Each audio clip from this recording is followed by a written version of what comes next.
even know why I'm dancing, dude. The news here is that Dark Road is being delayed, but we got like more scenes, I guess, more screenshots, so that's hype. Let's go. More Kingdom Hearts is always something to celebrate, fellas, and today we got an update on the status of Kingdom Hearts Dark Road. Now, as I mentioned, yeah, unfortunately, the Kingdom Hearts Dark Road finale update has been delayed. Who saw this coming? Literally everyone. So as most of you guys should know, we were supposed to get the finale of Dark Road September of last year, and unfortunately that got pushed back into sometime American winter, which is anywhere from December 21st to that of the end of March. Now, recently, because of the fact that it's just been taking so long, although we are still technically within the American winter season, I was sort of thinking to myself, well, it would kind of make sense maybe to release the finale update on the 28th of March, upcoming, because that is the actual day of the 20th anniversary for Kingdom Hearts. However though, we do finally have an update on this situation. This really isn't surprising whatsoever because the closer we got to the end of the winter season, I think it's just pretty much assumed that, yeah, there was going to be a delay. This tends to pretty much always happen when it comes to Union Cross or Dark Road, so really, it's nothing new here. Today, the official Kingdom Hearts Dark Road Twitter account sent out an update along with 3 new images, which is highly appreciated. It mentions that the update was originally scheduled to be distributed this winter, but it will take a little bit longer due to the significant amount of content. From boys to adolescents to masters, please wait for a while until the story that XEHANORT follows resumes. Love the Google translation spelling of XEHANORT right now. XEHANORT? So for one, the reason why this is getting delayed is because there's a lot of juicy content, and what we do know is this finale update is going to be a one and done thing. It's not like Dark Road is resuming and we're back to story updates every like 3 to 4 months sort of thing. It was previously confirmed that this final update is the final update. It's the final update to finish the origin story of XEHANORT. Now, it's good to know that we've got that confirmation that there is a significant amount of content.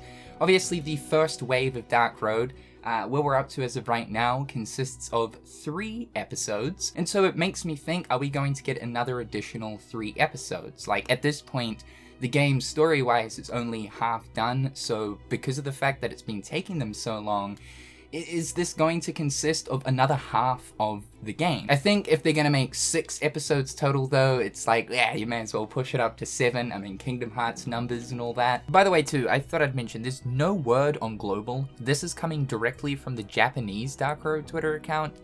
As of the time of recording this, the global Union Cross Twitter account hasn't sent out anything to do with this update. I would assume that would be happening very shortly. It is going to worry me if they don't tweet out anything, because that makes me think that just like every single other Dark Road or Union Cross update, it's not going to be a simultaneous release. I'm not expecting this to be a simultaneous release. They've been getting better with closing the gap.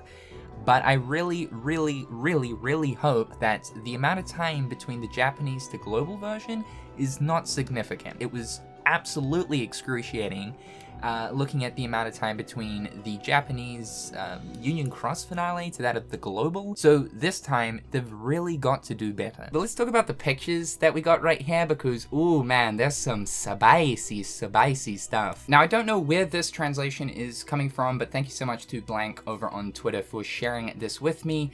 So the first scene we have right here is of the Master of Masters talking to a young XEHANORT. Now, this is obviously very reminiscent of that cutscene that we see at the beginning of Kingdom Hearts 3 Remind, with the conversation between XEHANORT and the Master. There is a slight difference though right here, and that is that XEHANORT isn't wearing his black coat. From the beginning of that Remind cutscene, obviously the Master was talking to XEHANORT about how his world tour went. This insinuates that he was on some kind of task to visit numerous different worlds. So it's likely that the context of this scene is about that whole going on the world tour before the world tour begins, and is probably at some stage in the early relationship of these two, around probably the time that they first meet. The Master is saying a distortion of light, if you will. Within that Remind cutscene, the Master was talking about false light, so I'm hoping this might be further explanation towards exactly what false light is. The next scene, and this gets me like really excited, a little bit sad though too at the same time, is we can see ERAQUS and XEHANORT facing off against each other. ERAQUS is quite clearly pissed, XEHANORT looks a little bit agitated, and what is interesting is both of these boys have their keyblades. ERAQUS has the Master's Defender, and of course XEHANORT has no name. So this is at the point where XEHANORT has inherited Lucius's keyblade, originally the Master of Masters, but at this point Lucius. The scene of XEHANORT and the Master talking could actually be taking place before the altercation between XEHANORT and ERAQUS,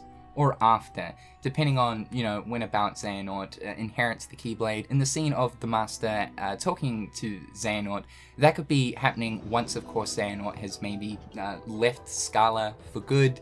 He's clearly stated his intentions towards his friends, and the Master is now giving him some type of grand plan, along with, of course, the gift of the Black Coat. This also means that at this point, ERAQUS has also inherited the Master's Defender, which we know is Brain's Keyblade, but it was passed over to Ephemer. Ephemer is obviously the creator of Scala ad Caelum, so it's going to be really interesting to see exactly how ERAQUS gets his hands on the Master's Defender. There is some ultra uncanniness between the similarities of Brain and ERAQUS. It's sort of assumed at this point that Brain is potentially an ancestor of ERAQUS. But as we see in the Union Cross finale, Brain has been overtaken by Lucius at some stage throughout the timeline. We don't know exactly when, but Brain does become a vessel. So could Lucius Brain potentially be roaming the halls of Scala ad Caelum and intervene between both ERAQUS and XEHANORT, handing over, of course, the no-name Keyblade to that of XEHANORT, and possibly having something to do with handing over the Master's Defender. Even though that Keyblade resides with Ephemer, I'm sure it resides somewhere within Scala. Perhaps maybe Brain ended up receiving that Keyblade back once he traveled into the future. And the final one is of XEHANORT, Old Man Baldernaut, 64 years later,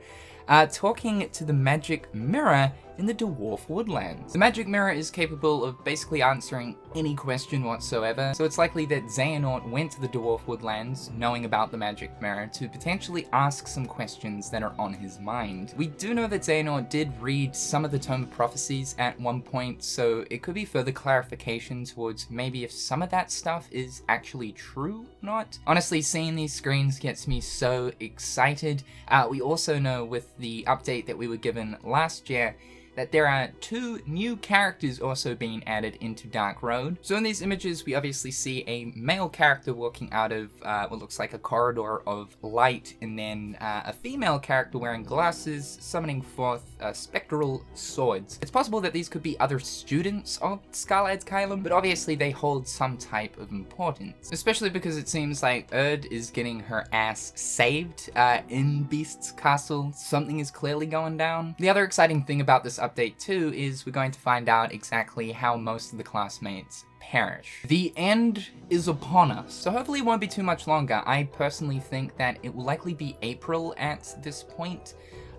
Considering the fact that we've got the 20th anniversary event, it really wouldn't surprise me if they end up dropping it around the time of the event, or maybe sometime shortly afterwards, just because it's pretty clear from what they're saying that essentially the winter time frame is not happening. And that would also be a nice little surprise too at the 20th anniversary event if they give us the actual release date. However guys, that is all for today. Dark Road is hopefully not too far away, and it looks like it's going to be an extremely spicy experience. As always dudes, leave your thoughts and opinions in the comment section down below, as I always love to know. However guys, I'm Cynical, hopefully having a fantastic one, and I'll catch you guys in the next one.